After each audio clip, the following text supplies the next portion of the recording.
Hey guys, welcome back to another episode of Entitled People. As usual, it's time to check out some more Reddit posts, so be sure to subscribe for more and let's get into it, friends.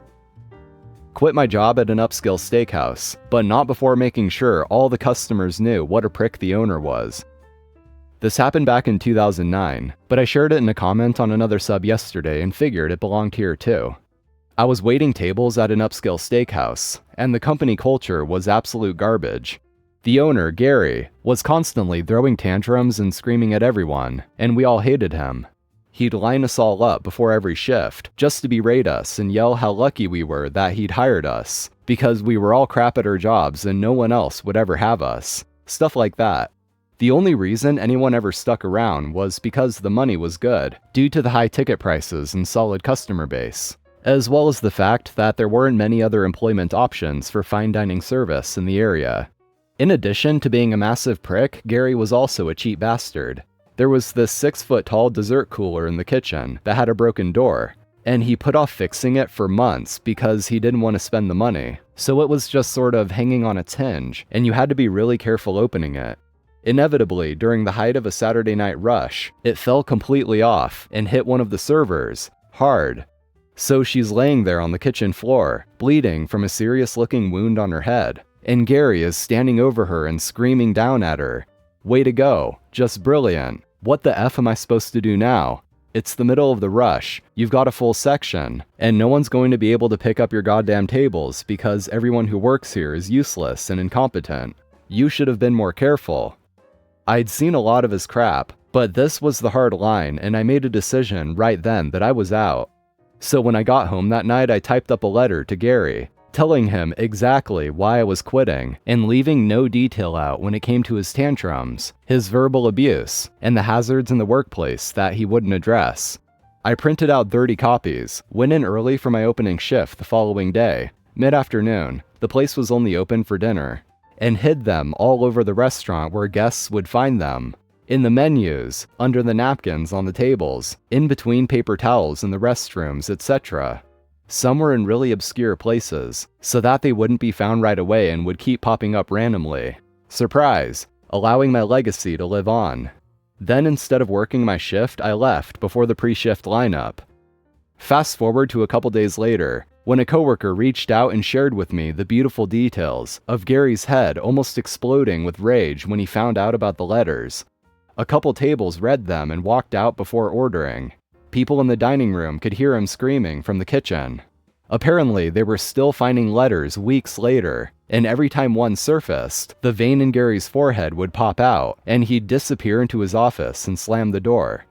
It remains one of my proudest moments, and my only regret is that I couldn't be a fly on the wall watching this all unfold. Crotch Goblin doesn't know what no means. This happened earlier today, but I'm still irritated about it. My son and I went to an amusement park today. This amusement park is the type that's free to get in, and you pay per ride. What I love most about it is that you can bring your dog with you. So Puppers came along for the adventure today. And here's a picture of their dog, by the way. Let me start by saying that Puppers is a sweet doggo. We walked around today and he received lots of pats from kiddos that asked before petting him. He generally loves attention, but doesn't like his face touched. Who does? We're sitting at a bench and Puppers is munching on his hot dog, being a good boy. Enter Crotch Goblin. This kid has to be 8 or 9 years old, ketchup smeared across the face, dirty nails, and of course, no parents around. Crotch Goblin walks right up to Puppers and proceeds to shove his dirty nails right into Puppers' face and eyes before I can stop him. I nicely tell the kid that Puppers doesn't like his face touched, and he should ask before touching someone's dog. The kid looks at me and says, "They need to smell your hand before becoming your friend," before trying to shove his grubby paws in Puppers' face again. This time I pull back on Puppers' leash while putting my arm between Puppers and the kid. I tell the kid again that Puppers doesn't like that, and asked him nicely again to stop. At this point I'm starting to get irritated, and still no parents to grab their monster. The kid looks at me like I'm insane, before looking at Puppers, and tries to stick his dirty little digits in Puppers' face again. Puppers is fed up. This time, as I smack the kid's hand away, Puppers tries to snap at the kid. Luckily, he missed. I've finally had enough. I'm not about to have my doggo in trouble for biting an unattended gremlin. I pull Puppers back and full-on yell at the kid that he needs to get the hell out of here before I let Puppers eat him. Crotch Goblin runs off with crocodile tears loud enough to wake the dead. I was waiting for his parents to come running to find out what happened, but fortunately or unfortunately, they never did. We went on our way and didn't have another incident for the rest of the visit. Entitled Neighbor from Hell. This is the story of my entitled neighbor, Bob. We live in an HOA. I know. Bob lives across the green space from us. Bob's entitlement was evident almost from the moment we moved in. About a month after we moved in, the police, sheriff, and DEA came knocking at our door. Bob had called them and told them we had lawn bags full of cannabis in our garage. It's important to note here that I use medical cannabis. Bob runs the local Narcotics Anonymous group. Well, I gave the cops the grand tour of our home, and there was nothing here at all. They apologized for the intrusion and left. A week later, our landlord called because Bob had called him saying we had a grow-op going here. Our landlord knew he was lying because the landlord had just been here.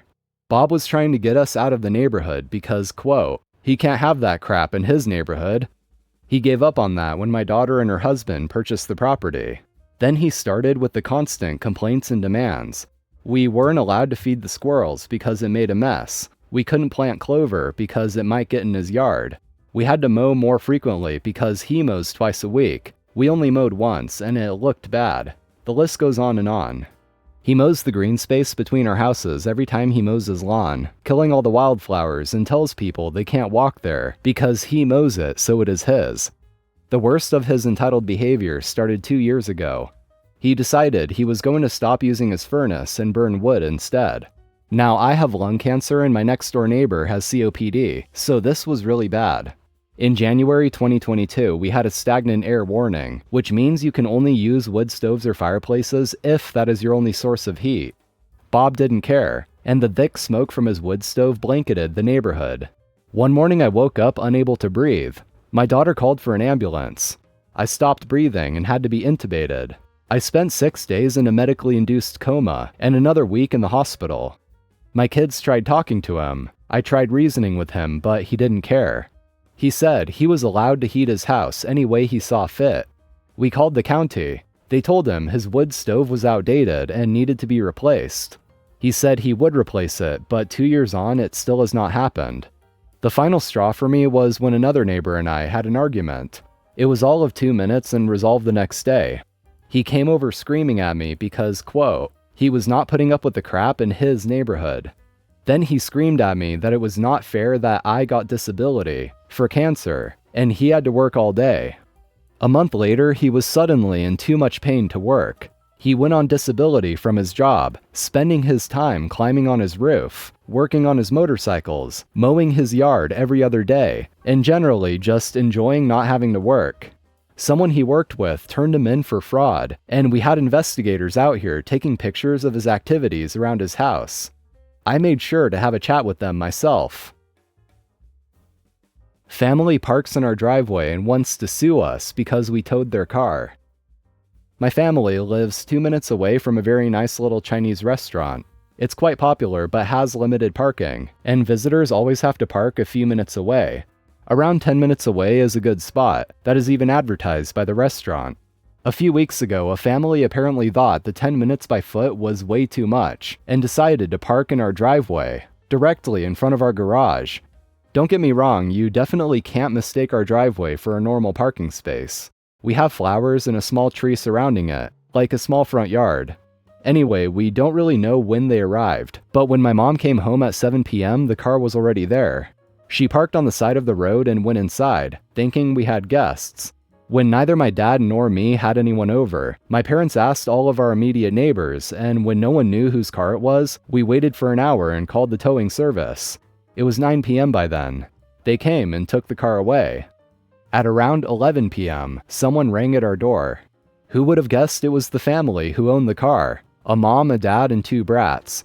When my dad opened, already pissed because it was late, they started to scream in his face.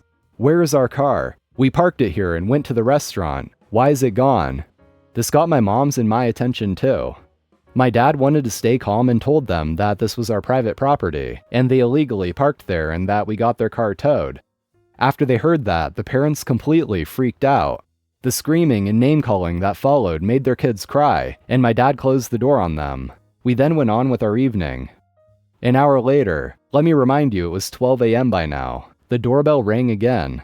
My mom already went to bed and me and my dad were in our pajamas. We both went up to the door. The police stood in front of us. They told us that the family that stood behind them and had waited an hour in front of our house accused us of having totaled their car and ignored them. We told them what happened, and after they didn't see a totaled car anywhere and we were in our house, they believed us pretty quick. The officers told us they are sorry and left with the family in tow. After that, nothing really happened, until we got a bill in the mail. They seriously sent us their bill from the towing and demanded us to pay it or else they would sue us. My parents consulted a lawyer and he told us to just ignore it, they can't do anything. After that, we didn't hear from them again. Thanks for reading and sorry for the bad English. I'm from Germany, so you might find a few mistakes. Edit. I talked to my parents today. We actually had to pay the towing service, a little over 200 euros. That's why my parents got the lawyer involved in the first place. We should get that money back pretty easy. The letter we got was from the family. They didn't get a lawyer, just typed a letter. They told us in that letter they won't pay the towing service bill, and they, quote, had to get their car fixed, and want us to pay their costs. But since we didn't touch the car in any way, our lawyer said we shouldn't be worried. He has the letter and all the information he needs. We even have our neighbors who can vouch for us. I dumped trash on my neighbor's doorstep and don't feel guilty. Backstory. I woke up yesterday and went outside. I live in an apartment, but I have a back patio. I noticed trash everywhere. I have a security cam though, and I went back and checked my security cam footage. The neighbor had her guests take out the trash, except she didn't take it to the dumpster. She threw it against the dog run fence, and the bag broke open, spewing trash everywhere. She just laughed and left it there. So I collected the trash and dumped it on her doorstep where it belonged. I don't feel the least bit guilty. I'm not going to pay rent to live in a trash-filled apartment complex.